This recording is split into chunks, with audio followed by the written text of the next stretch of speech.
Hi! Within this lecture, we're going to see how to install the Kali Linux. So if you downloaded Kali Linux from the kali.org, that is great. Or if you download it from our custom OVA link, that is great as well. It really doesn't matter where you downloaded it. So depending on the situation, you might come across an OVA file or a standalone 7-zip 7Z file on your desktop or wherever you downloaded it. Don't worry about it, I'm just gonna walk you through to show you every step of it. And again, in this course, we are actually focusing on Linux, so it really doesn't even matter if you're using Kali Linux. Obviously, we're gonna learn Kali Linux and we're gonna practice so much on it. So after you complete this course, you will be actually fluent in Kali Linux. But the actual aim is to get you comfortable with all the Linux distros. So anyway, if you downloaded it from my link, my custom link, then you have an OVA extension file on your desktop or on your downloads folder. But if you downloaded it from the kali.org, then it may come as like a 7-zip file, 7Z. So this is a regular zip file. You have to unzip it. Okay, so if you're on Mac, just double click on it and archive utility will just take care of it. It will unzip it and put it in the desktop or wherever you are right now. Okay, it will just unzip the folder and you will see it. But if you're on Windows, you will need an extra like a tool or a software such as WinZip, WinRAR, so whatever you're using. I bet you're using something right now, but if not, you can just come over here and search for WinRAR download, for example. This is for free. You can just download the WinRAR and get along with it, or you can download 7-zip, WinZip, whatever you want. All you gotta do, just right click on it and say unzip or extract here. So I did that already because it may take a couple of minutes to unzip this because it's a big file. Okay, after you unzip it, you will see a folder like this on your desktop. So even though I hit cancel, it still goes on, so it really doesn't matter. Let me show you the folder. So after you unzip it, you will see a folder like this. Okay, let me just bring this down. In this case, you will see two files, like one VBox file, which is the VBox extension that we are seeing, and one VDI file. So they are the same thing actually. Even if you have OVA or VBox or VDI, it really doesn't matter because it works the same. I will show you how to work with that and also the other one as well. So whether you download it from our link or kali.org, it doesn't matter. So let me show you what I mean. I'm gonna open the VirtualBox. As you can see, I have many instances over here, and you will have when you complete this course as well. Don't worry about it. All I gotta do, I'm just gonna open this VBox file or folder, and I'm just gonna double click on this VBox file, okay, VBox extension, and here you go. It already added Kali Linux on the left hand side, and that's it. That's all we gotta do. Now you may think that why do we have two files over here, like one VDI file? What does it do? So VDI file is something like more than 10 gigabytes and VBox file is only 3 kilobytes, right? So this is a very small file and it's actually a configuration file. All it does is that when you double click on it, it adds the VirtualBox it adds the Kali Linux to the VirtualBox. Okay, it's a configuration file. And if you've done that, then it's great. So let me show you how OVA file works. Again, all I gotta do, just double click on it and you will see some kind of settings page. Don't worry about it. All you gotta do is just hit import. And it will be appeared on the left hand side when it's done. Now it may take a couple of minutes if you're doing this with OVA, it's okay. And if you're doing it with this VBox file, then it's just gonna pop up over there immediately, and again, it's okay. Now I'm gonna show you how it works behind the curtains as well. I'm talking about the VBox and VDI. Don't worry about it. But while we wait this, let me show you what we can do, the other things like the other options on the Kali.org. So we have come over here and we downloaded the VirtualBox from there, and it's great, but also there is something called bare metal. So bare metal stands for like installing the Kali Linux on the hardware itself. Okay, so we don't even have to install Kali Linux as a virtual machine. We can install it as the main operating system or dual boot operating system on our hardwares, on our computers.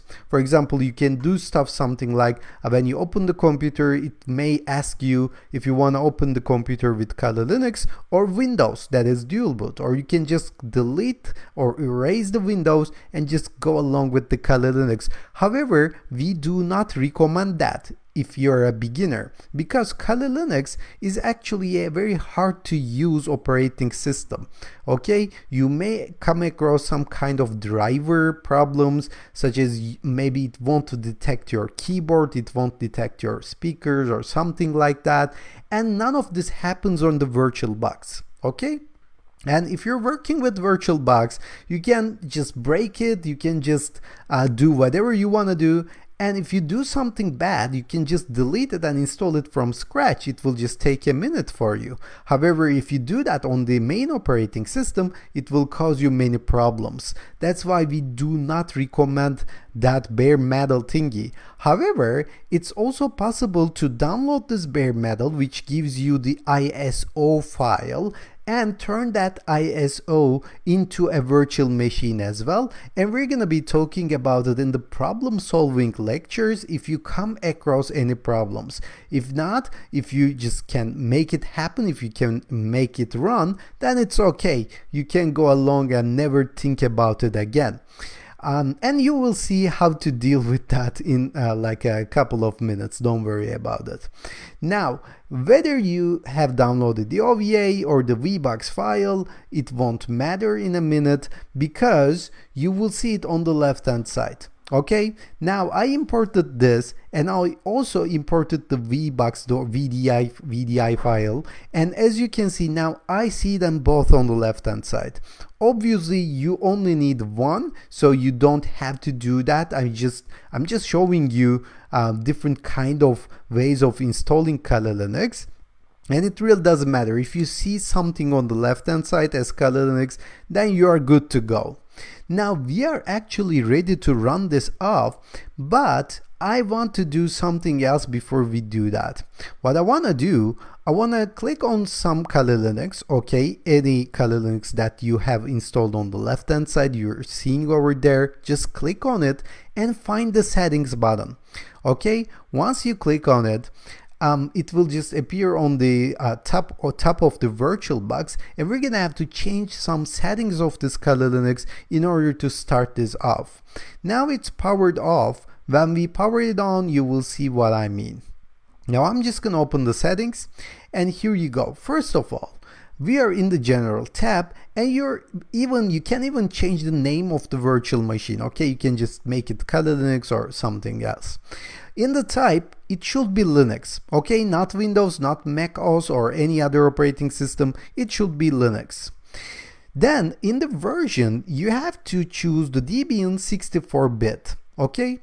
So if you're working on a 32-bit machine, then of course you can choose Debian 32-bit. But if you're working on a 64-bit machine, then you should choose Debian 64-bit.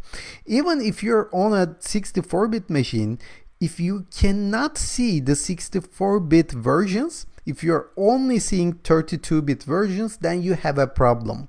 Most probably, you should enable virtualization in your BIOS settings, and in order to do that, please refer to the next lecture. If you come across any problems during this Linux installation, just refer to the next lecture, okay? But if you see the 64-bit right now, just go along with it. And if you don't even see it right now, you can just do the rest of the settings as well, but most probably it won't work in your case. Then you're gonna have to do some problem solving, and I'm gonna walk you through it. Don't worry about it. But if you see the 64-bit, just choose it. and you have to choose the Debian, not something else, because Kali Linux is built on some distro called Debian. Okay. Now, of course, this is not it. We have a system tab here as well. In here, we have the base memory, which is actually the RAM. Now, in the RAM section, I allocated 2 gigabytes, but I have 32 gigabytes on my host machine, on my computer. So I have plenty. So I can actually allocate as much as I want.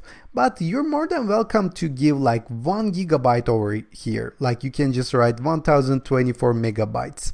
Okay, so if you have 4 gigabytes of RAM, for example, then you can just allocate 1 gigabyte. Kali Linux works perfectly with 1 gigabyte, but if you have plenty like mine, then you're more than welcome to just give 2 gigabytes.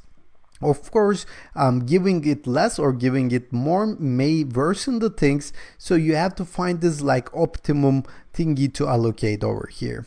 So for the other features, I'm not gonna change anything, and I suggest you do that as well. Sometimes it doesn't work, and we have to come back over here and play with these features. So for example, in the APIC enable IO epic here, epic of feature over here, it should be enabled, but I have seen some cases when people disables this, it works, but when they enable it, it doesn't work. So I recommend you don't change anything here, okay? Just leave it as it is. And if it doesn't work for some reason, then come back and play with it. Just disable it and try one more time. Now for the system tab again, I forgot to show you the processor. If you go to the processor, then you can allocate processor numbers as well. So I have 16 CPUs apparently, and I have allocated 2. And again, you're more than welcome to just allocate it 1. Okay, it works good with 1 CPU as well. But since I have plenty, I'm just giving 2, and I'm not changing any other features over here, like I said before. And that's it. So I haven't even changed anything. I'm just using the defaults as you can see right now. Now that is great. And we have to actually look over some of the other features here as well. You're more than welcome to just come over here to display. We won't change anything over here. Most probably it's all fine, but if you see video memory like 0 megabyte, then you're just gonna have to give some. All the green values, all the green ranges are okay, so don't overthink it. In the storage case, so remember the OVA or the VDI file that I have shown you.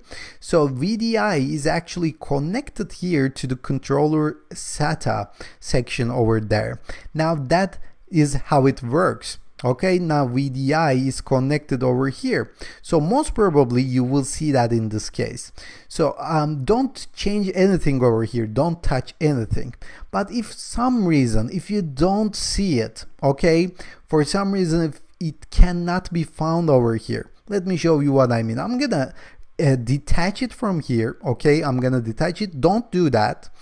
Okay, if you see something like that, if this is empty or if there isn't anything over here, then you're gonna have to connect it manually. Now there are 2 buttons over here, one for optical drive and one for hard disk. We want the hard disk one.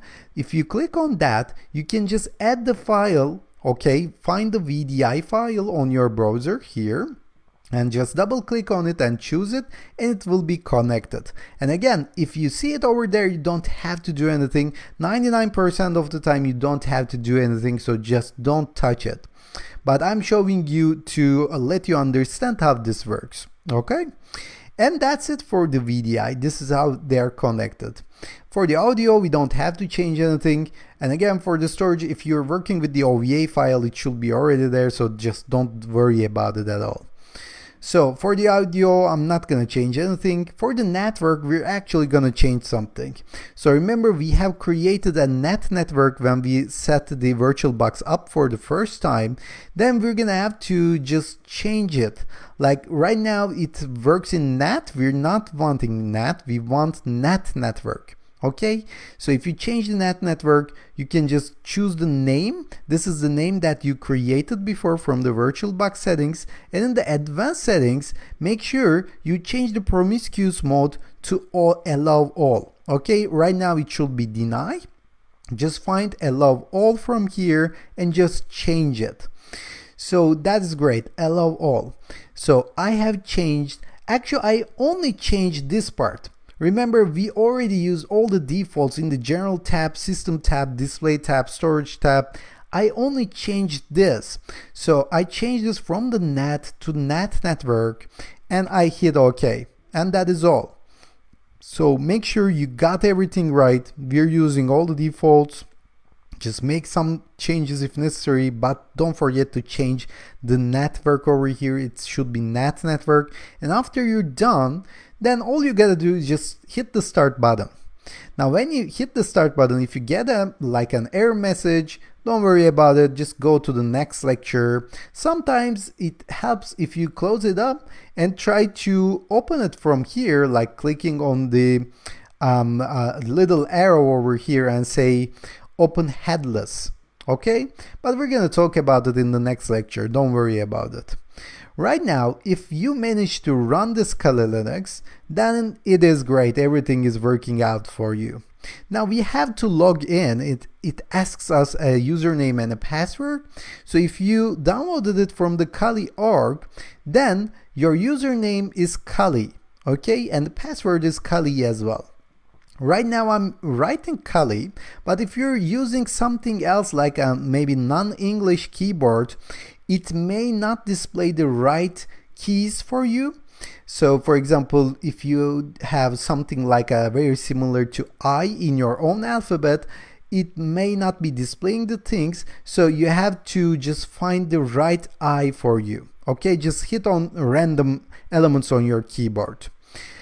But if you have downloaded the OVA from my link, then the username should be root and the password should be TOOR, okay? So of course you have to write TOR in the password and the root in the username section, but I have just written it over here so you can see it. But if you downloaded it from Kali Linux, kali.org, then it should be Kali. And don't worry about the keyboard thing. I'm going to show you how to change your keyboard and how to make it to your local keyboard as well. But if you see the screen, that is great. Everything is working out for you. Now, as you have seen, I made it into a full screen and it works fine. If it doesn't work fine for you, don't worry about it. I'm going to show you how to change the screen resolution. I'm going to show you how to change the keyboard settings and everything in the next section. But right now, what I want to show, I want to turn this off. Okay, so I want to click over here and say power off the machine. It will just power off the machine and we can start it. Again, we can start it anytime we want from the VirtualBox itself.